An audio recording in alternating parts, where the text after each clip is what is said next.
Thanks for tuning in to That's What I Call Marketing, the Cannes Sessions. Brought to you by Friedman International, the international campaign experts taking the pain out of your multi-market campaigns.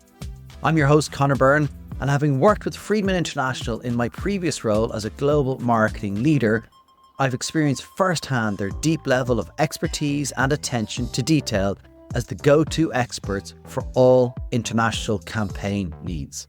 Now, let's get right into today's episode of That's What I Call Marketing, the Cannes Sessions.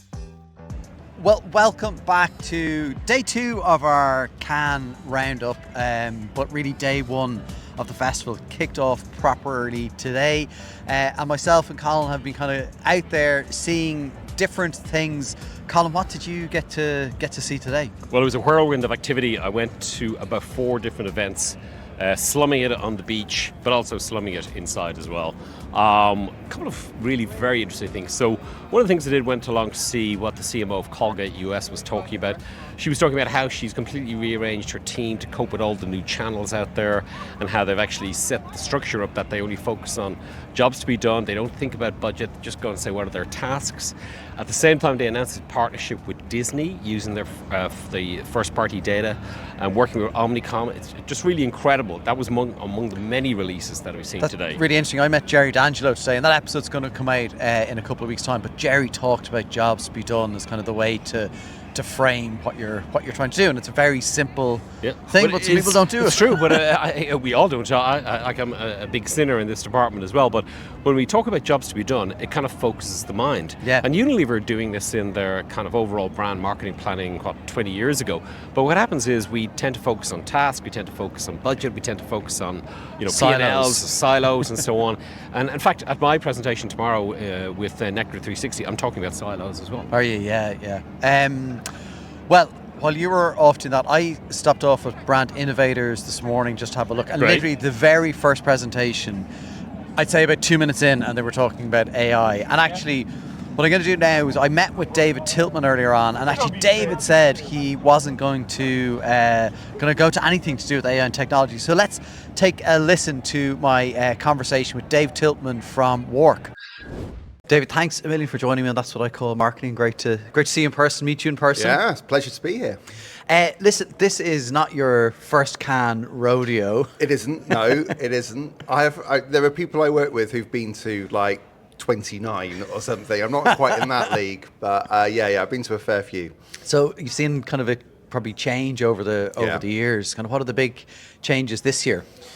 This year, so I think there's a lot. I mean, I've always say that Cannes is a reflection of where the money and where the energy is in the industry. So this year we're seeing what started last year with the retail networks coming in. So we had Amazon really come in a big way last year. Amazon are here in even greater numbers this year. And we've also got Instacart, we've got Kroger and Target. So a lot of that big, you're really feeling the impact of retail media. Lions itself has got a creators pass that it started this year, so that whole sort of creator and influencer economy is coming in a big way as well. Yeah, which is a fascinating space. I was at a Creator IQ event in London in the start of May. It was just fascinating to hear what they're doing and what the brands are doing with them. Like, it's going to be interesting to see that evolve. I think the other thing that's interesting that isn't here so much is, compared with previous years, is that whole conversation around purpose has sort of moved on, and I just want to be really clear, like, there is still plenty of talk about the things that matter, representation and sustainability and all those sorts of things, but that sort of obsession with purpose for purpose's sake has sort of died back a little bit, I think. Yeah, kind of the post-COVID of it, I think. Yes, we were overdone, I think, of it during COVID with the Sunni piano music and... Oh, yeah. Let's not revisit those times. My favourite one was the collection of all the ads that were done, and it was brilliant. It was the same. Distinctiveness went out the window. For, everyone was helping. Listen, just before we kind of get into what you're kind of hoping and expecting this week at Cannes, tell just a bit about WARC for anyone who's watching or listening that isn't aware of WARC. Give us the overview. So WARC has been around for like 30 odd years now. and we are. I guess we like to think of ourselves as marketing's body of knowledge. Yeah. And our focus is on how do you do stuff that's going to work. And so obviously we're very focused on commercial effectiveness, but there are lots of other ways things can work as well. So it's not like, there's only one way a thing can work. But we want to try and help marketers get to a place where they have more confidence that their investment is going to pay back in some way. And we do that. So classically, we've done that through our content service, which is a sort of subscription platform. So that's full of, case studies. It's full of research. It's full of best practice guidance. And that's been a sort of mainstay of a lot of the big agency networks and increasingly a lot of the sort of brand side as well. And increasingly, we've expanded. We're looking to do things that are outside of that sort of subscription text-based content space. So we're increasingly doing what we call advisory. So that's actually helping clients in a more sort of structured, tailored way. And we also have, an emerging e-learning program. We're also, and then we're also at places like this. So we're bringing it to life. We're through podcasts, through events. So we're doing increasingly doing lots of different formats, and it's all with that same sort of mission, if you like, which is to help marketers do a better job. Yeah, kind of raise the bar, I guess. Exactly. And I use that. The advisory service where you kind of go in with the business problem, and because there's so much information work and it's very searchable, but actually then there's a few people kind of go in and dig and say, well, these type of case studies help you. It was amazing. It's part of it's an opportunity and a challenge. We've got so much amazing content, but actually knowing where the gold is and the nuggets are, and knowing how to sort of recontextualize your problem or your things. There's a skill in that, and that's increasingly what we're trying to help clients with. And interestingly, it's also where we're starting to find AI is going to help. So we're not launched it yet, but in a few weeks we're going to be opening up a sort of AI service within Walk for our clients in terms of it'll be a sort of open beta.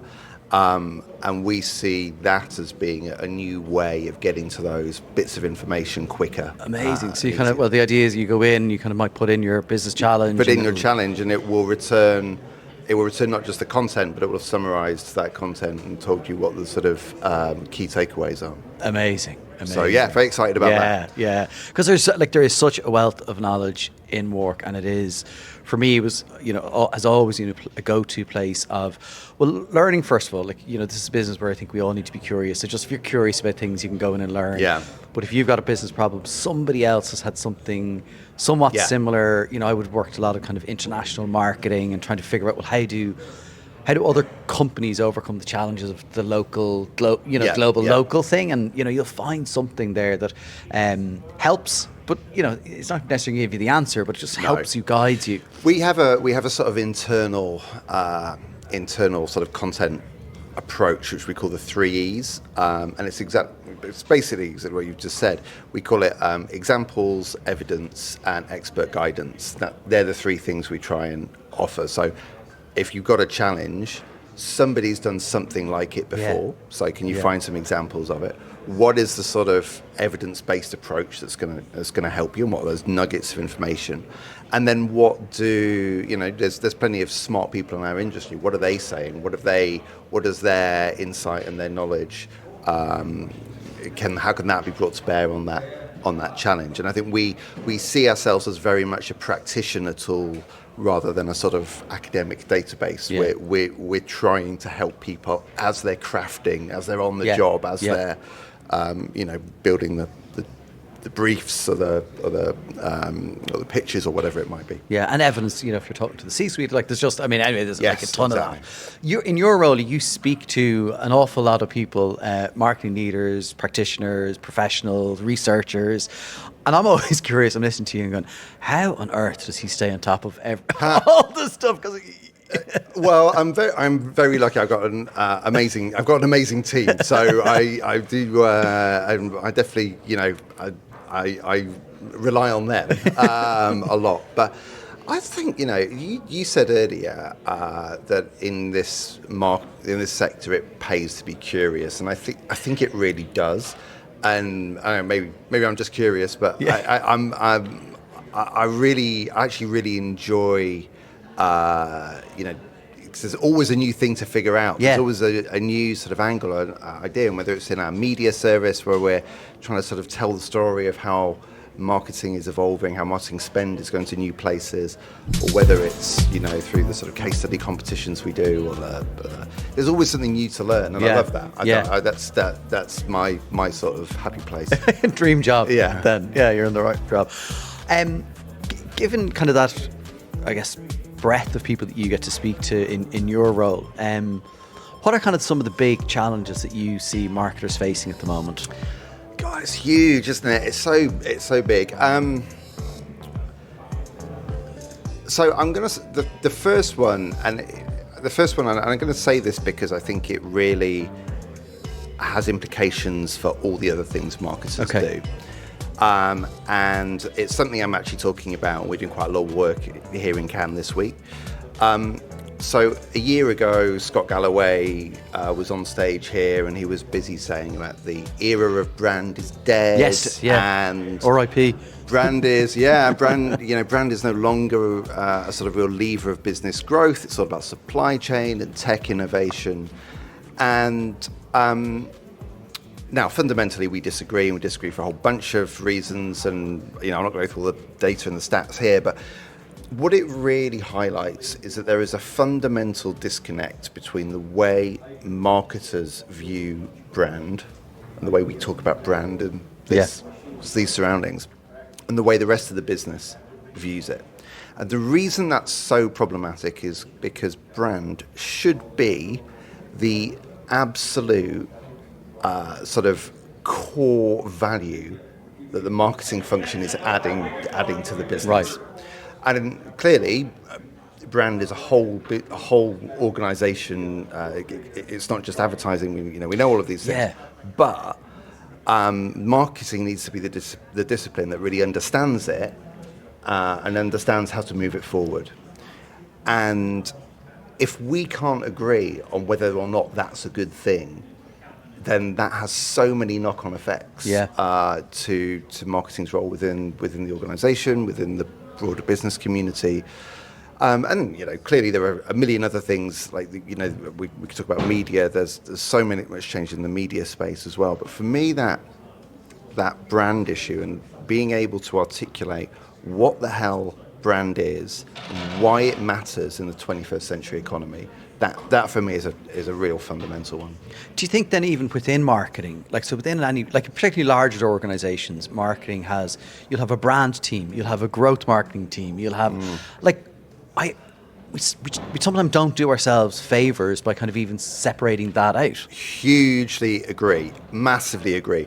So we're doing some work in the States at the moment. There'll be a white paper coming out later this year, and we've really tried to look at the latest data from the US because, just take a step back, we're always talking about Ehrenberg Bass, about Binet and Field, about all the other sort of gurus. Very few of them actually come from the US. Yeah. Very few of them are using US data, and the first thing we ever get asked whenever we present it in the US is, but that's not Australia, or that's the UK, or whatever. And so we're setting out to try and fix that and go, what actually is the latest data? Now, we're working with a whole bunch of really interesting partners, but the more we look at it, the more we're finding that this distinction between brand and performance is actually unhelpful. It's a perfectly good mental model in terms of thinking, right, I've got to do this job and I have to do this job. But operationalizing it into two sort of distinct bits of work actually misses the links between the two and the codependency of the two. And if anything, it turns brand into this weird silo that isn't accountable for business impact. And again, I mean, Jenny Romaniuk a few years ago called it the biggest own goal marketing has ever scored. It was the invention of the brand campaign. And actually, the more I've looked at it, the more I agree with it. I can say, oh yeah, no, you've really got a point there, because it makes sense conceptually, but the way it's been operationalized is actually undermining the whole idea in the first place. Yeah, someone said to me, performance marketing is the best piece of branding ever. Like, it's because it implies every other piece of marketing does not perform. It's not. Yeah, exactly. Yeah. Yeah, it's good. That's a good quote, isn't it? And I've even seen, look, just to your point, like I've seen firsthand, by investing in brand, being able to reduce the amount spent on growth, performance, whatever, lower funnel market. Like I've seen it. There's great IPA case studies. I think it's there's a brilliant EasyJet one where they managed to reduce their investment in paid search. So like the evidence is there, but we kind of don't do ourselves a whole ton of favors. We've got a whole bunch of brands talking about this week. So we've got the team from Solo Stoves. So you remember the Snoop Dogg ad, and what hoo-ha that was. So we've got the inside story, which is really interesting, but it's not actually that scandalous at all. It's quite predictable.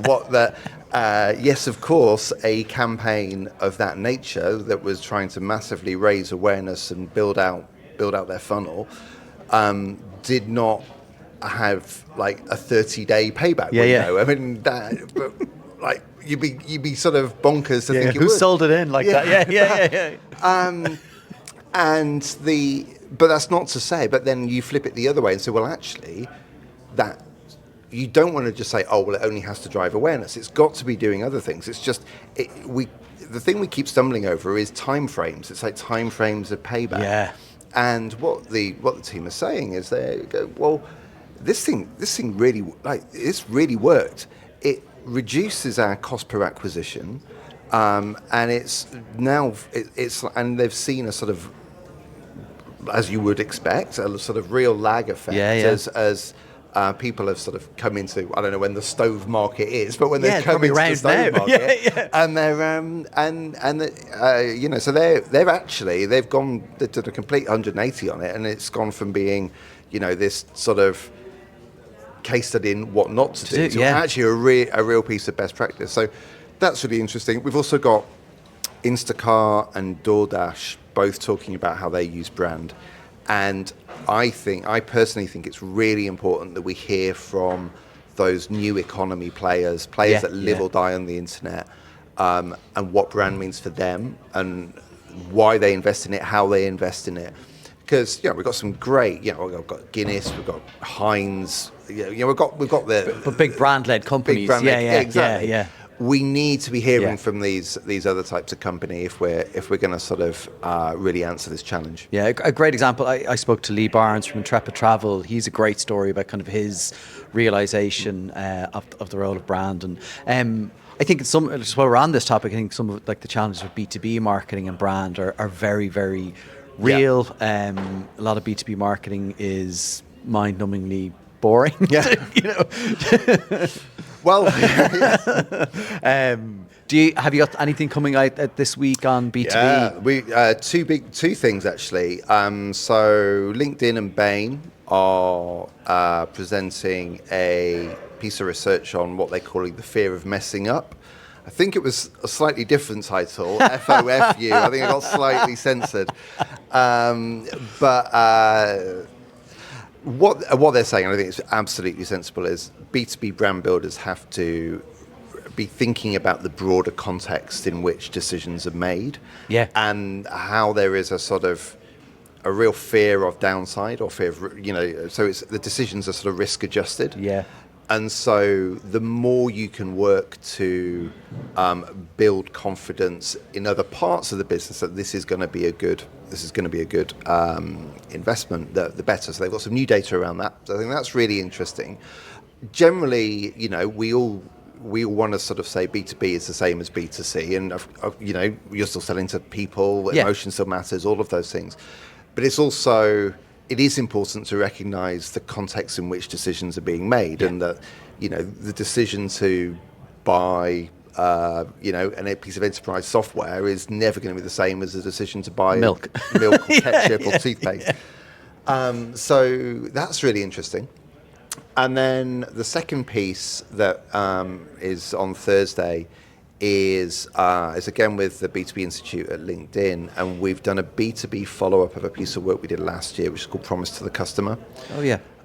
So Promise to the Customer is a mental model introduced by B2B Institute and Roger Martin, the sort of strategy and business author. And it's really simple. It's just like, should we think of brand, as in the what in marketing we call brand, as being a promise to the customer? And if we can articulate a promise to the customer, do we see more success?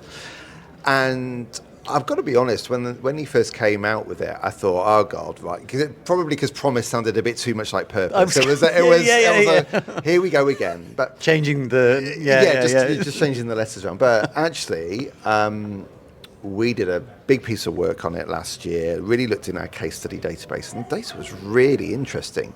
And it was, and we were only looking at it at a sort of campaign articulation level, not a sort of bigger, sort of more upstream business application. But we were finding that campaigns that could articulate a promise to the customer were much more likely to report significant commercial effects. And in particular, the delta between those that did and those that didn't was much higher in low budget campaigns. Right. Now that immediately made us think, well, that's interesting because most B2B campaigns are low budget. So what we've done with the B2B Institute is go back, use the same methodology and look at a very distinct set of B2B campaigns, and we'll be revealing what that says this week. Brilliant. That'll be really interesting, really interesting. I know Mark and V from Sleep and Barber love talking about the promise to the customer. Yeah, and it's really, I think what's powerful about it is it wraps up a lot of other theories. So if you can articulate a promise to the customer that is memorable, valuable, and deliverable, then you are much more likely to be engaged in things like category entry points. You're much more likely to be thinking about emotional resonance and all those sorts of things. I think it's a really smart way of articulating a lot of the theory in a way that's palatable to people outside of marketing. Definitely. One of the other things I know was great, and as a winner of a B2B award from WARC on the creative effectiveness ladder. Congratulations. Yeah, thank you very much. I got that in. No, worth shouting about. You knew about it, of course. We talked about it before. Yeah. Well, actually, do you know what? We were thrilled. It was work we did in India for B2B. It was really, it was different. And actually, it's really interesting, just on that, is that we had to really push against kind of the way the brand tone of voice was in all the other markets to create something that was more humorous and worked.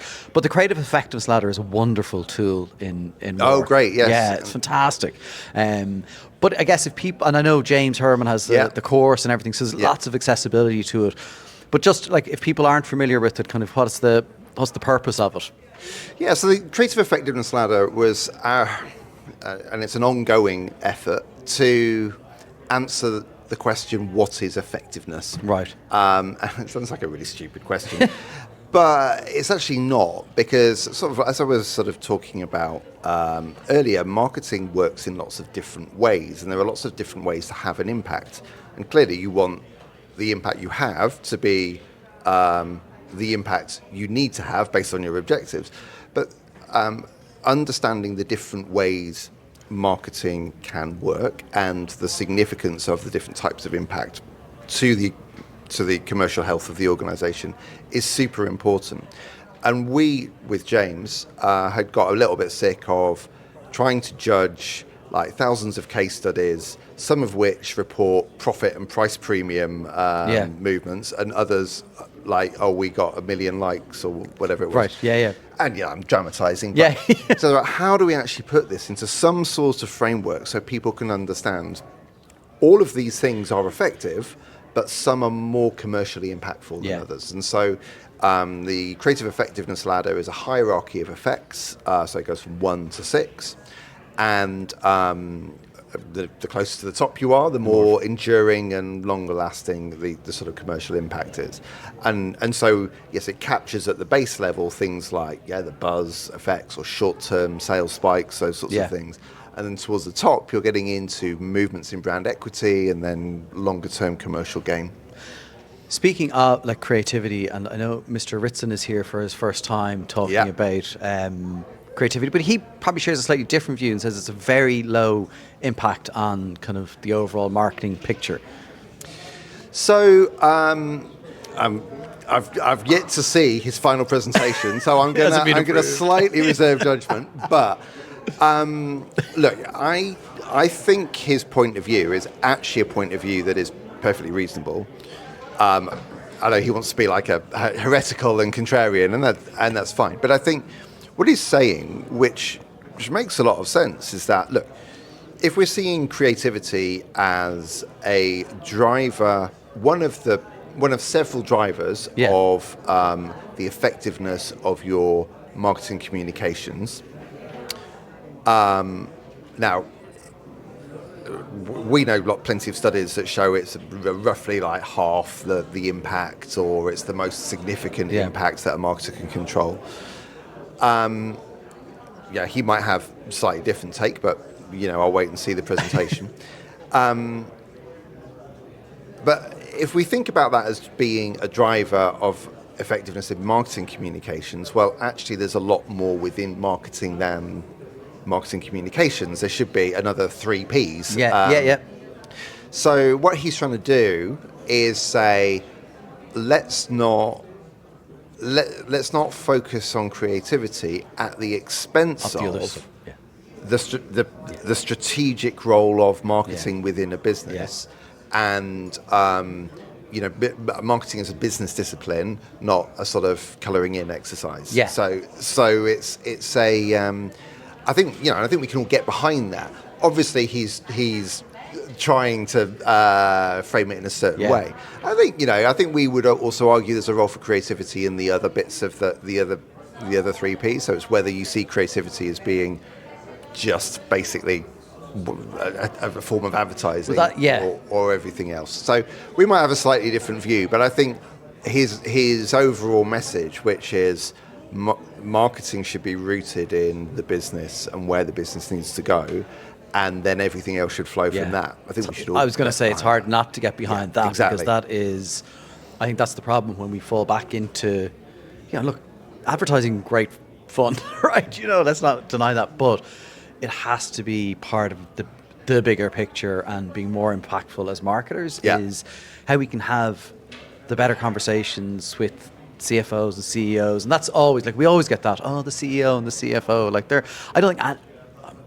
Probably wildly, statement to make to say no CFO and CEO doesn't want marketing, but I think what they don't. It's that they don't want something that's not going to help grow the business. So if you talk about it in those terms, you're more likely to get the support. Yeah, and it's about. So we've just been working with an agency called Transmission that is in the B2B space, and I wrote a forward for a white paper they're about to release. And it's really interesting because, again, it's talking about creating the boardroom-ready CMO. And I think it's a sort of recognition that what gets you to the CMO job might not necessarily be the same as what gets you to the boardroom job. And there is a sort of shift in mindset that takes you from one to the next one. And I think everyone has to go through that process. No matter whether you're in the chief digital officer or chief, everyone has to go through that process. But I think it's that realization of how do marketers translate what they've done and the success they've done into that sort of business language that has to worry about cash flow and has to worry about corporate reputation as well as brand. Yeah, it's Mark Sands talked to me about that. He said, the further along he got in his career, the further down the P&L into the balance sheet he went. And that's the evolution, and that's where we need to get to. Listen, outside of kind of all the amazing work content that's going to be here this week, anything else that you're going to catch? Do you know? Will you have time? Don't have a lot of time. I've made a small window of time that I've just used up to go and see Eric Cantona, who is my childhood footballing idol. So that's the one thing for me this week. No, it's largely we're in and around the Palais. So we're not in sessions. We're recording podcasts. or going out and meeting people. There's one thing I'm quite interested in is all the stuff about humour. There's quite a lot of bits and pieces going on around the festival around humour, so I'm going to be catching some of that. And I'm going to be trying to avoid AI talk because there'll be a lot of it, and most of it will be at a very generic level. But I'm dare say there'll be some good stuff there. And then I think that's me. Like, it's amazing. I mean, it's amazing how quickly the week goes. Yeah. All of a sudden you're in sort of Friday and you go, oh, okay. What just happened? Yeah. Well, I had like FOMO before I got here, because it's just, you look at all the events, all the speakers, you're going like, how am I going to get to? But it's about capturing as much as we can, and then speaking to people who are seeing other things. Exactly. And I think like you cannot do Cannes without missing 50 different things you'd like to be in, and it's like, I've always sort of thought of it as it's called a festival, and it is like going to Glastonbury or Coachella or something. There's always 20 bands you can't see that you would have liked to. You've just got to try and choose your own adventure, pick what makes sense to you, talk to other people, and sort of really get the most out the week you can. Well, listen, David, thanks a million for stopping by. Really appreciate you taking the time. Nice. Thanks for having me.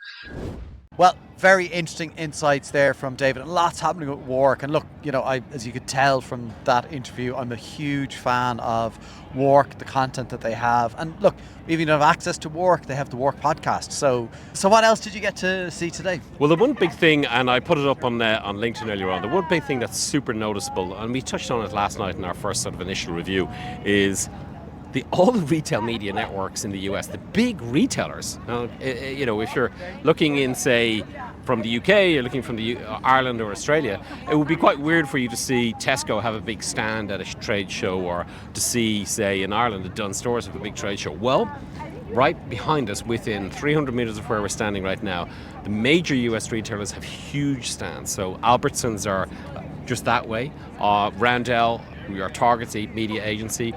Kroger, it goes on. Instacart are not quite, they're a marketplace, they're about 20 metres from where we are right now. And that's a huge sea change from even 2 years ago when I was here the first time. Just quite incredible that the retailers are taking stands at a place 5,000 miles away from where they live. And it's amazing, obviously people are pouring out of the festival at the moment, and somehow don't see a camera right in front of it, but sure, we'll forgive them. Well, mostly I think they're just taking pictures of us. But the other thing is, Connor, is the announcements are coming thick and fast. So it's kind of like a tech festival in that context, tech show in that context today. So even today, Instacart did an announcement of a partnership with YouTube. Amazon advertising partnership with Omnicom Group to share data. CVS, the huge, like 9,000 stores, pharmacy chain in the US, did a partnership with Trade Desk to share audience as well. It's just among many partnerships announced today. Yeah, it's very, very interesting. I still haven't had a chance to go see the work. I'm definitely going to try go see the work over the next couple of days. I did get to go to the Contagious WARC line session on lifelong learning, where Nelson-Field was, James Hurman and Marcus Collins. Marcus was actually stuck in Rome, so he had to record something. But they were kind of talking about some of the things that they kind of wanted to change and see, and things we need to be doing better in the industry. Marcus was talking about the need for more empathy. He talked about culture. James Hurman, he went into his kind of three things. One, he had big pop at Scott Galloway and his episode. So I'm going to talk to James later in the week, and we'll get more into that. He talked about the skeptical hippo, which I kind of liked. He didn't have the reverse of a skeptical hippo, but really that was about how do we convince non-marketers of the job to be done by marketers, and it's not by trying to market to them. It's not trying to be creative with them. He also talked about having fun. That came up with a few other people I spoke to today. Like, this is not just Cannes. This job is a lot of fun. It should be a lot of fun. And when we stop having fun, I think we stop doing great marketing. If he's having so much fun, how come his bank account isn't as big as Scott Galloway's? That's what I was saying to. So whenever anybody goes and says Scott Galloway is useless, I say check Scott Galloway's bank account and say see who's winning. Who's having the fun? Who's having the fun here? Yeah. If that's not the ultimate, arbiter. It might be Maybe it's the not, ultimate, though. but it's a pretty good arbiter who's having the fun. And then, so Karen Nelson-Field, she is launching her latest book. I'm going to talk to her about Excellent. that. It's like her fantastic, yeah. greatest hits. That's what I'm calling it. I don't think she's calling it that. And of course, when she was in Dublin, she said she would exclusively launch the book with me here at Cannes. I said that. She didn't say that at all. So, but we are going to have a conversation. It was the voices in her head. It was my voice. Oh, the voice in your head. Sorry. Yeah.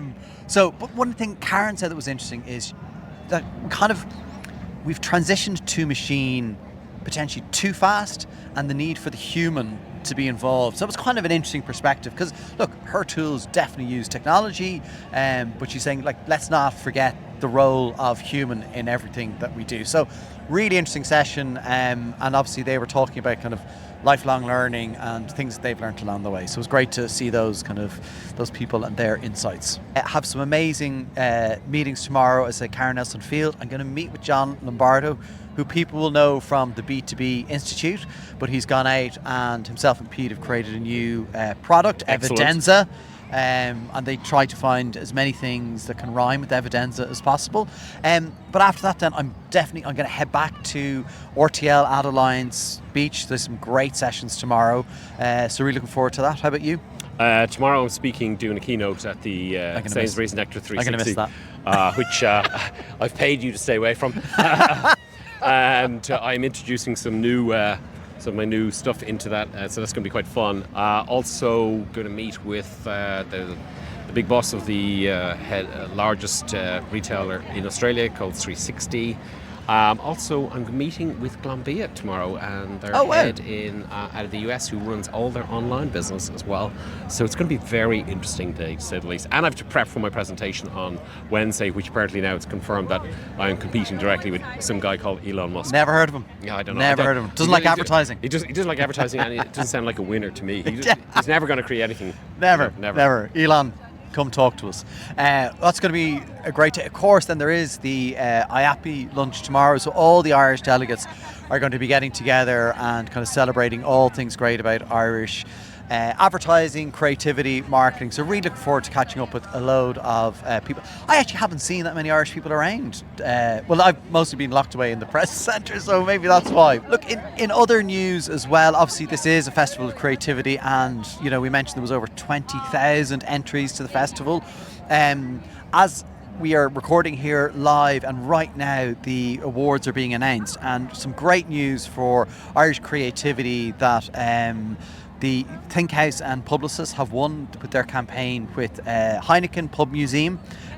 Superb result. Phenomenal. Great result all around for Irish creativity. We were talking yesterday about getting shortlisted is phenomenal, getting a bronze or a silver, but to get a gold, phenomenal work by the guys there. So massive congratulations. So we've just been joined by Yakira from Ad Monsters, who has arrived today at the festival, and part of this is getting out the message of what other people have enjoyed about the festival, not just Connor and Colin. So Yakira, what have you enjoyed about Cannes so far? So I just got here a few hours ago. What I loved most was the Integral Ad Science panel. It was called She Runs It panel, and it was a lot of female executives talking about how they were able to climb the corporate ladder and reach their level of success. Amazing. Well, I didn't see that, but it sounds fantastic. And do you know who was on the panel? It was the CEO of IAS. It was a woman from the New York Times. Amazing. Well, what a great way to start. And you're here for the whole week? I am. I'm moderating a panel tomorrow for YieldMo. So what's the topic? Free. AI, elevating AI, leveraging AI in ad tech, advertising technology. AI is the hot topic this year, Cam. Well, listen, thank you so much for dropping by, having a word with That's What I Call Marketing, and we will take your photo beside the Cannes line sign now. Okay, well listen, that's it for this episode and our daily roundup, and Colin's back for this bit. And it's a good night from me. And it's a good night from him. Thanks a million.